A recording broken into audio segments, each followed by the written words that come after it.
Good morning, everybody. Good morning. I wish all of you the ensuing week a very happy and pleasurable. आज मैं आपको एक छोटी सी लघु कथा बता रहा हूँ जो कि स्त्री की महानता और गृह व्यवस्था को दर्शाती है। उसका टाइटल है आज वो घर पर है इसलिए। ऑफिस से घर जाने के लिए निकला, अशांत और विचलित मन सब्जी मंडी पहुंचा, कुछ सब्जियां खरीदी। आज कुछ देर हो गई थी तो घर पहुंचकर खिचड़ी अथवा मैगी बना लेने का विचार चल रहा था। पिछले सप्ताह के कपड़े भी नहीं धुले थे, अतः 5-6 दिन से एक ही जीन्स को रगड़ रहा था। एक हाथ से खाने पर लटके बैग को संभालता और दूसरे हाथ में दूध की थैली पकड़े पसीने से तरबतर चेहरा लिए घर पहुंचा। द्वार का ताला खोलना चाहा तो देखा पल्ले भर भिड़के हुए हैं और दरवाजा खुला है। कुछ चिंतित हुआ। जैसे ही घर में प्रवेश किया तो यूं लगा मानो स्वर्ग में आ गया हूँ।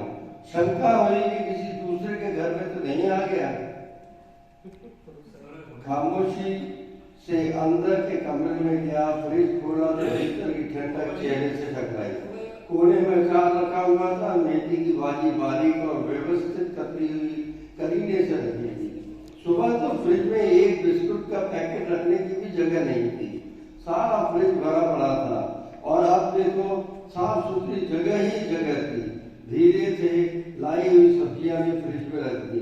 कोने में रखी पानी की टंकी जिसने हफ्ते भर से पानी का मुंह नहीं देखा था, अब पूरी भरी हुई चमक रही थी।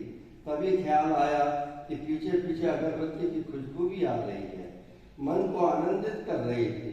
अपना बैग एक कुर्सी पर पटका याद आया कि सुबह अपना टॉवल बिस्तर पर ही छोड़ दिया था। देखा तो वहां ना होकर वह खिड़की के बाहर तार पर टंगड़ा लटका सूख रहा था। अलमारी का पल्ला खुला तो जिसमें बिना धुले कपड़े पड़े थे, लेकिन अब सारे ही धुले इस्त्री किए व्यवस्थित रखे थे। सुबह एक रुमाल मिलकर नहीं दिख रहा था और अब अंदर साफ सुथरे रुमाल पर रुमाल की गट्टी रखी हुई थी। सुबह सॉक्स की जोड़ी नहीं मिली तो अलग अलग डिजाइन के मोजे पहनकर ही ऑफिस निकल गया था, लेकिन अब सारे सॉक्स एक स्थान पर उपस्थित पड़े मुझे देख मुस्कुरा रहे थे। लाल पीली नीली शर्ट्स बढ़िया हैंगर पर टंगी हुई थी और धीरे से टीवी के सामने बैठा। टीवी जिस पर धूल की परतें जम गई थी अब चमक रहा था और स्क्रीन पर चित्र भी स्पष्ट दिख रहे थे। प्यास लगी तो पानी पीने किचन पहुंचा। जिस किचन में लहसुन प्याज और न जाने किस किस्म की गंध भरी रहती थी, अब भूख जगा देने वाले भोजन की सुगंध से महक रहा था। भावनाओं में बहता बाहर आकर टीवी के सामने एक चेयर पर बैठ गया और अपनी आंखें बंद कर ली और सोचने लगा। फिर आंखें खोलकर अपनी बाह पर चिमटी काटी, कहीं ये सब स्वप्न तो नहीं। तभी गरम गरम पकौड़ों की प्लेट और भाप निकलती चाय किसी ने सामने टेबल पर रख दी।